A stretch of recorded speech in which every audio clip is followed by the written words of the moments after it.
Hello friends, welcome to the Guru Kripa classes. आज हम LDC के इंग्लिश के सिलेबस के बारे में चर्चा करेंगे।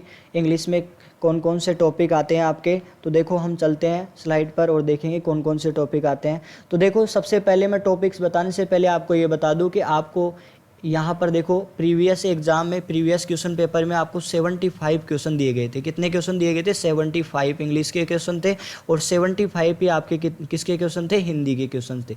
75 क्वेश्चन ही किसके थे? हिंदी के क्वेश्चन थे। तो आपको ये ध्यान में रखना है कि हमारी इंग्लिश में कौन कौन से टॉपिक से क्वेश्चन आते हैं। तो सबसे पहले हम चलते हैं पहले टॉपिक पर। देखो, पहला टॉपिक है tense and sequence of tenses. देखो, टेंस में हम पढ़ेंगे present tense, past tense and future tense. उसके बाद में हम पढ़ेंगे वॉइस के बारे में। किसके बारे में पढ़ेंगे? वॉइस के बारे में। वॉइस में पढ़ेंगे, वॉइस के दो टाइप होते हैं, active voice and passive voice. अब हम इसमें पढ़ना है हमें एक्टिव वॉइस को पैसिव वॉइस में कैसे चेंज किया जाता है और पैसिव वॉइस को एक्टिव वॉइस में कैसे चेंज किया जाता है। ये दोनों चीज़ें यहाँ पर पढ़नी है, इनके रूल्स पढ़ने हैं कैसे इनको चेंज किया जाएगा। और उसके बाद में हमको पढ़ना है नरेशन। देखो, नरेशन के दो टाइप होते हैं, कौन कौन से? डायरेक्ट नरेशन और इनडायरेक्ट नरेशन। इसमें क्वेश्चन पूछा जाता है कि डायरेक्ट नरेशन को इनडायरेक्ट नरेशन में कैसे बदला जाता है और इनडायरेक्ट नरेशन को डायरेक्ट नरेशन में कैसे बदला जाता है। ठीक है। अब उसके बाद में अगला टॉपिक पूछा जाता है आपके ट्रांसफॉर्मेशन ऑफ सेंटेंस। कौन सा? Transformation of sentence. इसमें पूछा जाएगा कि असर्टिव सेंटेंस को अफर्मेटिव सेंटेंस भी बोला जाता है। ठीक है। असर्टिव सेंटेंस को नेगेटिव सेंटेंस में कैसे बदला जाता है? असर्टिव सेंटेंस को नेगेटिव सेंटेंस में कैसे बदला जाता है? इंट्रोगेटिव सेंटेंस में कैसे बदला जाता है? और एक्सक्लेमेटरी सेंटेंस में कैसे बदला जाता है? ये सभी चीज़ें पढ़ेंगे और इसका उल्टा भी पढ़ेंगे। यानी कि अगर हमको पूछ लिया जाए कि एक्सक्लेमेटरी सेंटेंस को इंट्रोगेटिव, नेगेटिव या अफर्मेटिव सेंटेंस में कैसे बदला जाता है, ये भी पूछा जा सकता है। हमको ये भी पूछा जा सकता है कि नेगेटिव सेंटेंस को अफर्मेटिव या असर्टिव सेंटेंस में कैसे बदला जाता है। तो इनके बारे में हम यहाँ पर पढ़ेंगे। और अगला टॉपिक पूछा जाता है आपके use of article and determiners. इसमें पढ़ेंगे हम आर्टिकल्स के बारे में। ए एन, देखो पढ़ेंगे इसमें ए एन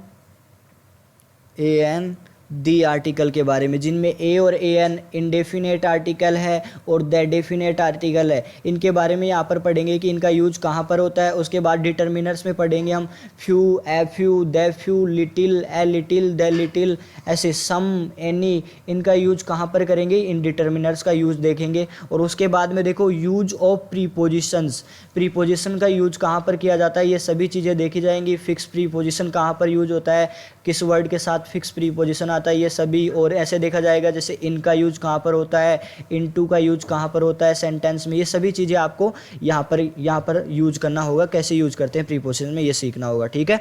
उसके बाद में अगला टॉपिक पूछा जाता है ट्रांसलेशन ऑफ सिंपल सेंटेंसेज या common sentences from Hindi to English. ठीक है। हिंदी से इंग्लिश में सिंपल सेंटेंस को कैसे बदला जाता है और इंग्लिश से हिंदी में कैसे बदला जाता है, ये भी पूछेगा। ठीक है। देखो, वाइस वर्सा लिख रखा है, तो देखो आपको ये भी पूछ सकता है कि हिंदी दे दी जाए और उसकी इंग्लिश पूछ लेगा।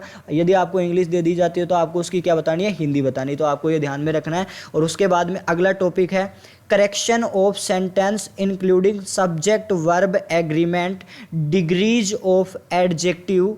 और उसके बाद में दे रखा है connectives and words wrongly use. देखो, सब्जेक्ट वर्ब एग्रीमेंट, इसमें पढ़ेंगे हम सब्जेक्ट वर्ब एग्रीमेंट का यूज कैसे कैसे होता है। सब्जेक्ट वर्ब एग्रीमेंट में कैसे पढ़ेंगे? देखो, सब्जेक्ट वर्ब में जैसे पढ़ेंगे कि अगर सब्जेक्ट हमारा सिंगुलर होगा तो उसके साथ वर्ब कैसी आएगी, अगर हमारे पास सब्जेक्ट प्लूरल है तो उसके साथ वर्ब कैसी आएगी। ये चीज़ें हम सब्जेक्ट वर्ब एग्रीमेंट में देखेंगे। उसके बाद में हम एडजेक्टिव की डिग्री के बारे में पढ़ेंगे। एडजेक्टिव की डिग्री होती है, देखो, पॉजिटिव डिग्री होती है, सुपरलेटिव डिग्री होती है, कंपैरेटिव डिग्री होती है। तो इनके बारे में वहाँ पर पढ़ेंगे। ठीक है। डिग्रीज ऑफ एडजेक्टिव में। ठीक है। उसके बाद में हम कनेक्टिव को क्या बोला जाता है? कंजंक्शन भी बोला जाता है। क्या बोला जाता है? कंजंक्शन।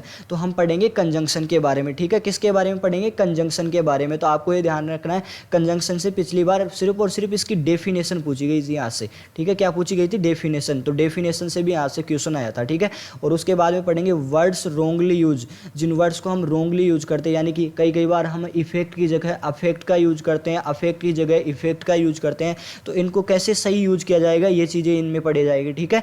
और अगला आगे देखते हैं। देखो, आगे क्या क्या है, देखो आगे आपको दिया गया है glossary of official technical terms, यानी कि ग्लोसरी का मतलब होगा मीनिंग पूछा जाएगा आपको। मीनिंग कैसे आपको दे दिया जाएगा, हिंदी में दे दिया जाएगा तो उसकी इंग्लिश पूछी जाएगी, और इंग्लिश में दे दिया जाएगा कोई वर्ड तो उसकी हिंदी बतानी पड़ेगी। लेकिन कौन से वर्ड होंगे, वो ऑफिशियल, जो गवर्नमेंट इत्यादि सरकारी कामकाजों में जो लैंग्वेज यूज होती है उनमें जो वर्ड्स आते हैं इंग्लिश के, उनके बारे में बात की जाएगी। ठीक है, फिर अगला टॉपिक है, अगला टॉपिक देखो, अगला टॉपिक होगा हमारा सिनोनियम। सिनोनियम का मतलब होता है सेम वर्ड, यानी कि उसी का सेम मिलता जुलता वर्ड पूछा जाएगा, तो वो क्या होता है, ये सभी चीज़ें इसमें पूछी जाएंगी। ठीक है, और उसके बाद अगला टॉपिक है एंटोनियम्स। एंटोनियम्स का मतलब होता है अपोजिट वर्ड, यानी कि इसका उल्टा। ठीक है, इसका उल्टा मीनिंग क्या होता है, ये सब इसमें से ऑप्शन छांटना होता है हमें कि इसका उल्टा वर्ड क्या होगा, यहाँ से ऐसा क्वेश्चन पूछा जाता है। उसके बाद में हमको पूछा जाएगा वन वर्ड सब्स्टिट्यूशन, यानी कि हमें एक लंबा सा सेंटेंस दे दिया जाएगा, उसको एक वर्ड में क्या बोला जाता है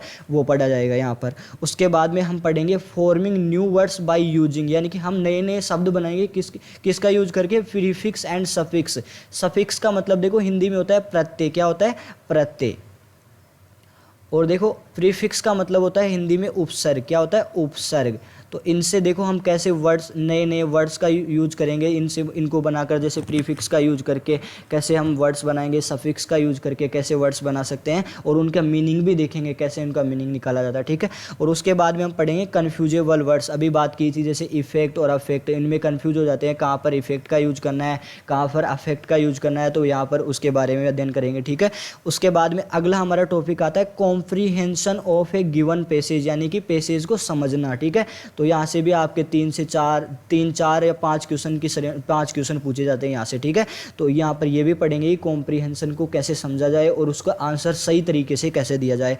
उसके बाद में अगला टॉपिक आता है knowledge of writing letters, official, Demi official, circulars and notices. अब इनमें क्या पूछा जाता है, यहाँ से इनका फॉर्मेट पूछा जाता है, लेटर्स का फॉर्मेट क्या होता है, ये सभी चीज़ें यहाँ से पूछी जाएंगी कि लेटर्स का फॉर्मेट क्या होता है। ठीक है, तो यहाँ से भी क्वेश्चन आते हैं। ठीक है, तो ये सब चीज़ें हम पढ़ेंगे। ठीक है, अगली क्लास में। ठीक है, अब देखो एग्जाम का पैटर्न समझ लेते हैं। ये देखो ये पैटर्न है वो प्रीवियस ईयर में जो नोटिफिकेशन निकला था आपका उस पे बेस्ड है। ठीक है, उनमें देखो क्या क्या चीज़ें दी गई, ऑब्जेक्टिव टाइप क्वेश्चन होंगे सभी, यानी कि ऑब्जेक्टिव टाइप का मतलब हो गया ABCD ऑप्शन में दे दिए जाएंगे। अब आपको इनमें से क्या करना है, सेलेक्ट करना है कि कौन सा ऑप्शन सही है। ठीक है, इसका मतलब ये है। उसके बाद में देखो कितने मार्क्स का पेपर होगा, देखो ये पेपर सेकंड की बात कर रहे हैं, तो देखो पेपर सेकंड आपका 100 मार्क्स का होगा, जिनमें से बताओ कितने नंबर की इंग्लिश आएगी, 50 नंबर की इंग्लिश आएगी। कितने मार्क्स की इंग्लिश आएगी, 50 नंबर की, ये आपको ध्यान में रखना है। अब देखो नंबर ऑफ क्वेश्चंस कितने आएंगे, 150 क्वेश्चंस, लेकिन यहाँ पर देखो ये लिखा हुआ है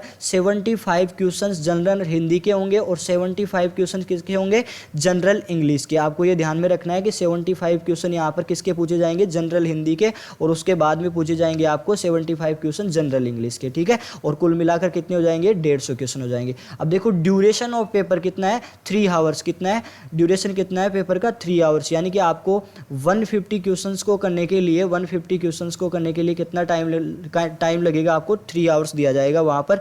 तो आपको इन 3 आवर्स में क्या करना होगा, इन 150 क्वेश्चन को सोल्व करना होगा। ठीक है, उसके बाद में all questions carry equal marks, यानी कि सबके समान मार्क्स मिलेंगे आपको। ठीक है, और देखो यहाँ पर ध्यान रखना है, अगर आपने कोई भी क्वेश्चन गलत किया तो यहाँ पर नेगेटिव मार्किंग भी होगी, यानी कि आपके नंबर कट जाएंगे। ठीक है, नेगेटिव मार्किंग होगी, तो नेगेटिव मार्किंग का भी ध्यान रखिए। ठीक है, आज के लिए इतना ही काफ़ी है। Thank you. चैनल को लाइक, शेयर और सब्सक्राइब करें। ठीक है, थैंक यू।